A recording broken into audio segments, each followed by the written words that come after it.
of all the things in the world, of all the things that a human being can do,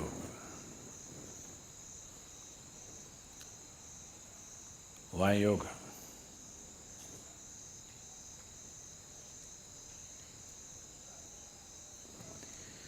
Everything that human beings can do is essentially an expression of who they are.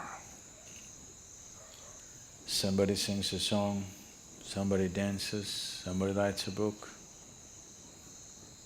somebody paints a picture.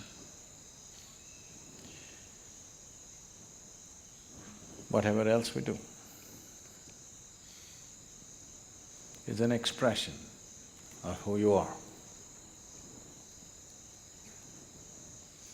You may be conscious of it, you may be unconscious of it, but still everything that you say, everything that you do, everything that comes out of you is essentially an expression of who you are.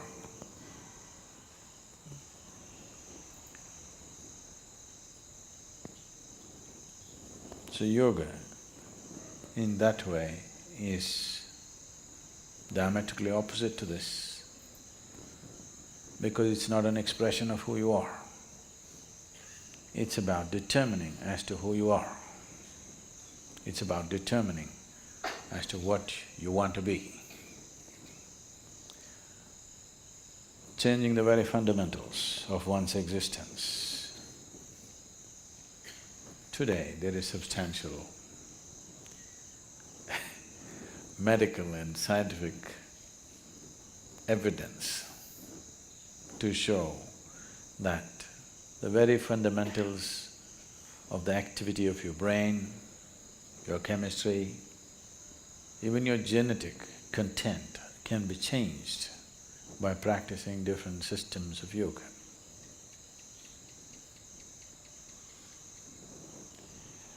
This needed no confirmation because we've always witnessed this. But today there is scientific data to prove this. So this is not an expression of who you are, this is about determining the nature of who you wish to be, changing the fundamental ingredients which has made you who you are.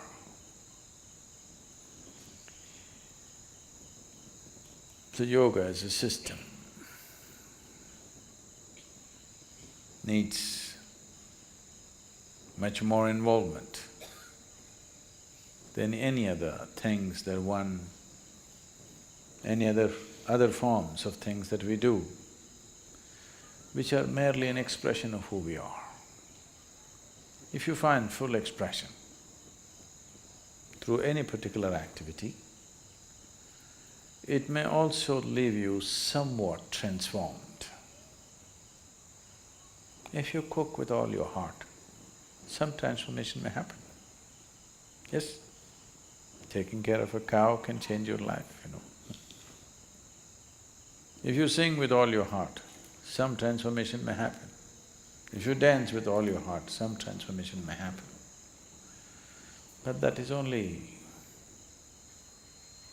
a certain impact that is happening because of absolute involvement in a particular activity.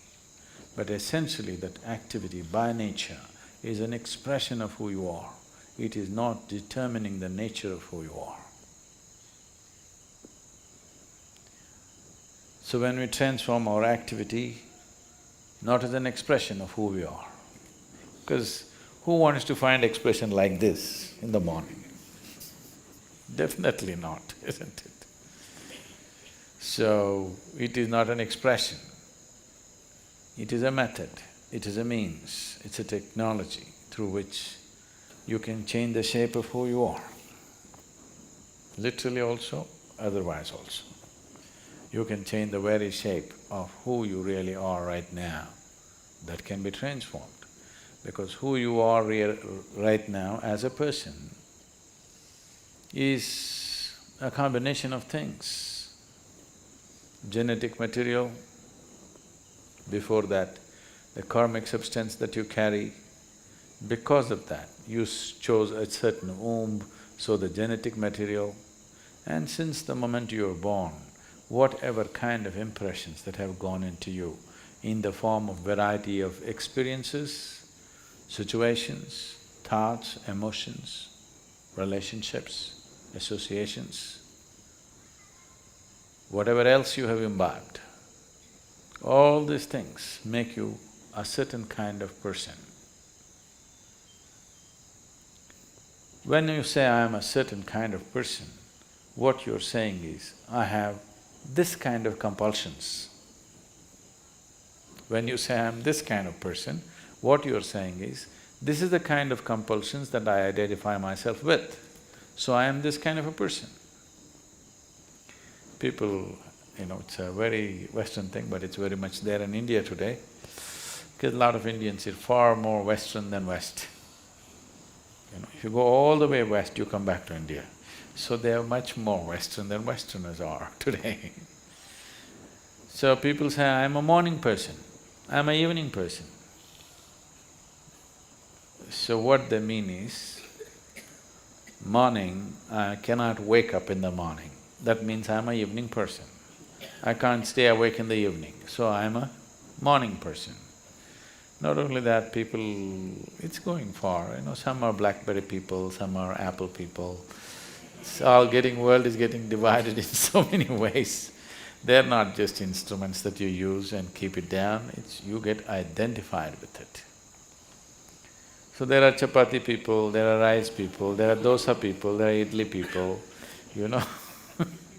all kinds. So, what kind you are is essentially a certain type of compulsion.